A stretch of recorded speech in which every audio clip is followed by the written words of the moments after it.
Bon, c'est le sujet quand même qui a fait couler le plus d'encre aujourd'hui. Le mania déchu de Juste pour rire, Gilbert Rozon a largué ce qui est l'équivalent d'une bombe dans l'univers médiatique très tard hier soir dans les pages de la presse en signant une lettre ouverte dans laquelle il fait un peu le procès des médias, dont notamment la presse qu'il accuse d'être complice de zèle et du mouvement MeToo.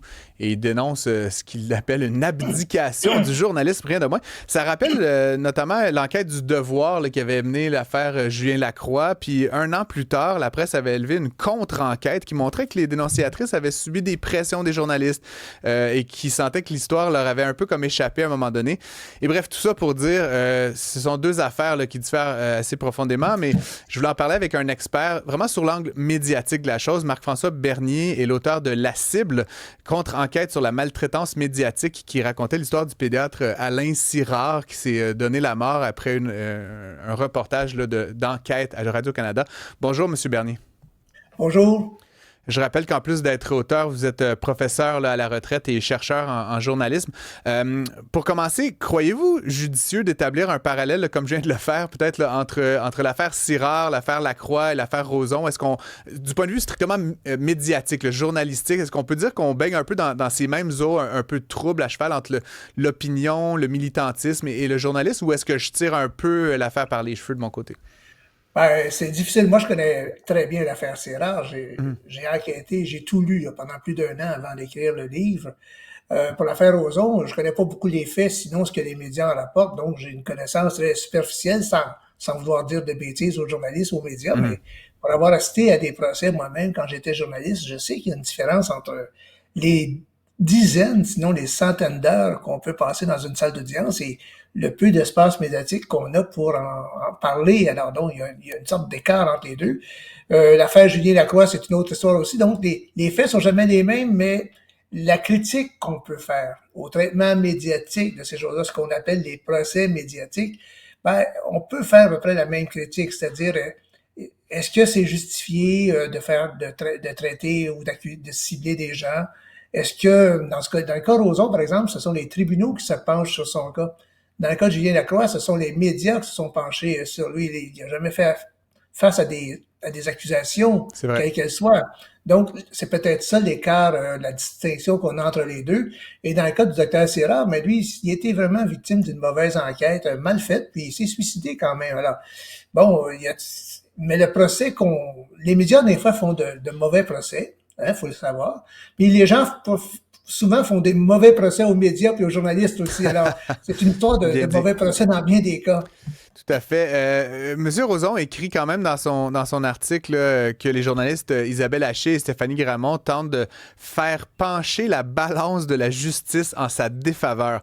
Vous avez couvert des affaires judiciaires, justement. Vous connaissez un peu le train-train de ces affaires-là. Vous avez, je pense, documenté plusieurs de ces cas. Pensez-vous que des textes d'opinion comme ceux qui sont mis en cause ici peuvent influencer le cours de la justice au Québec, ou est-ce que c'est Monsieur Rozon là, qui nous monte un bateau en écrivant ça? Ben, je dirais que généralement, je fais confiance aux juges, quels qu'ils soient.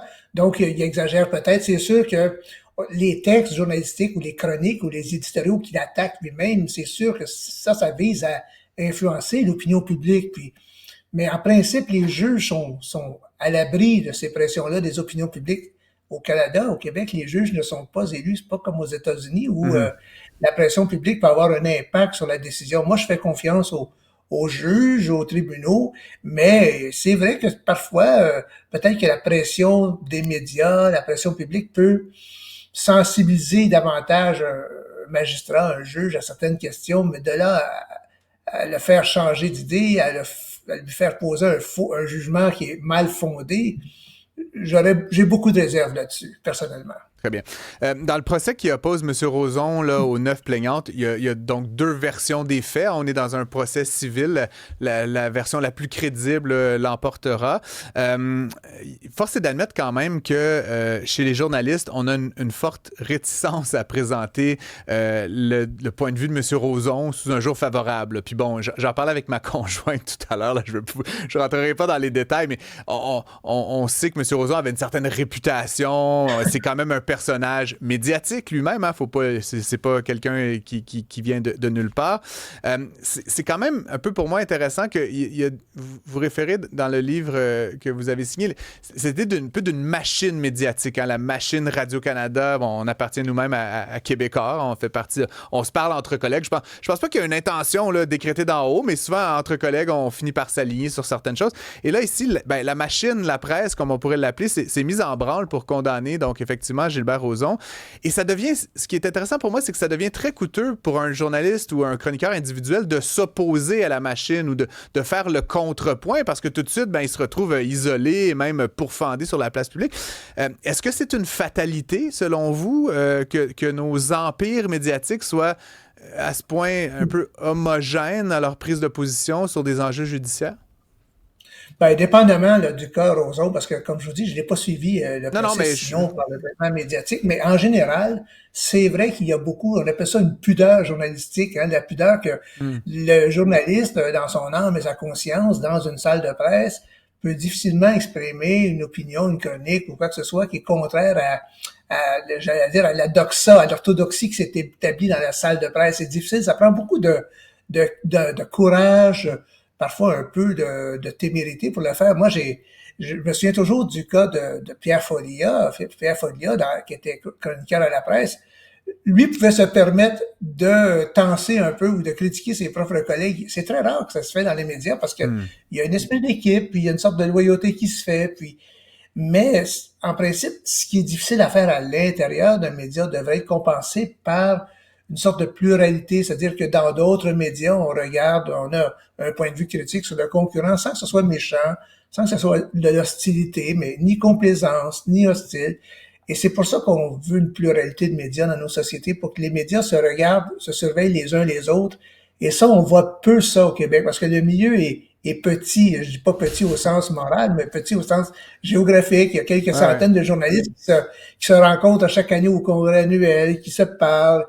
J'ai été journaliste, moi aussi, j'avais des accointances avec certains journalistes, c'était plus facile, mais on n'a pas l'industrie d'une critique des médias ici, comme il y a aux États-Unis, en France, en Angleterre, en Allemagne, vous voyez, des sociétés où il y a beaucoup de médias, beaucoup de diversité, il y a plus de facilité d'avoir cette critique-là des médias qu'ici. Et quand quelqu'un comme Rozon prend la plume, j'allais dire le curseur ou le clavier pour s'exprimer, ben c'est sûr que ça détonne un peu parce qu'on n'est pas habitué à ça ici, à avoir cette critique-là des médias. Ceci étant dit, il faut féliciter la presse de permettre à celui qui a été attaqué ou ciblé par deux chroniques, par un éditorial et une chronique notamment, de pouvoir répondre. Je trouve que c'est un droit de réplique qui est une bonne chose. Les médias devraient faire ça plus souvent. Ben, je terminerai là-dessus avec vous, Monsieur Bernier, justement. J'ai pas vu, moi, l'article dans la presse. Puis d'ailleurs, je veux faire remarquer, la presse l'a publié à 21h hier soir.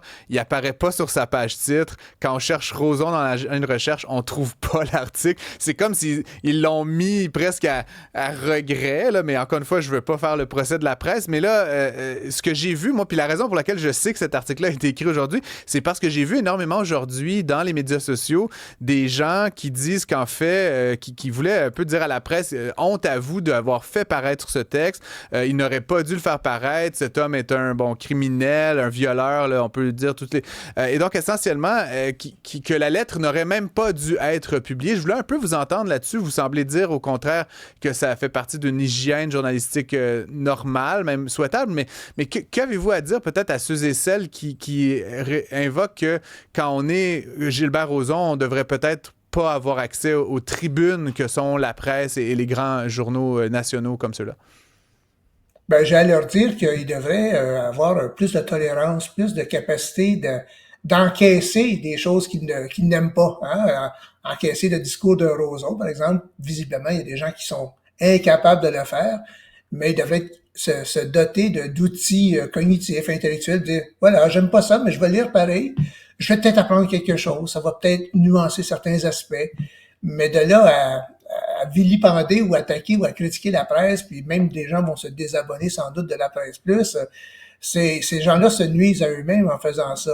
Dans une société pluraliste, démocratique, la personne qui est attaquée par un média a le droit de au moins répliquer, Et ça fait partie de l'éthique et de la déontologie du journalisme d'être imputable. Maintenant, faut pas être hypersensible, faut pas être hyper vigilant, faut être tolérant. Puis, si on n'est pas d'accord avec ce qui est dit, mais on va répliquer de façon en argumentant plutôt qu'en essayant de censurer. Je pense que c'est encore la meilleure doctrine, c'est le meilleur médicament, c'est la lumière, c'est pas la noirceur. C'est ça qui nous permet d'avoir une meilleure hygiène sociale, en effet. Merci beaucoup, Marc-François Bernier. Je rappelle que vous êtes professeur à la retraite, chercheur en journalisme et auteur du livre La cible, donc qui porte sur triste histoire du docteur Sirard, qui avait fait l'objet d'un reportage et qui s'était malheureusement donné la mort suite à tout ça. C'est très éclairant d'avoir eu la chance d'échanger avec vous. D'ailleurs, j'invite les auditeurs qui veulent commenter, qui veulent se joindre à la conversation avec nous aujourd'hui à le faire à 1-877-827-2346. Et sur ça, je vous salue, M. Bernier. Bonne journée. Merci, bonne fin de journée.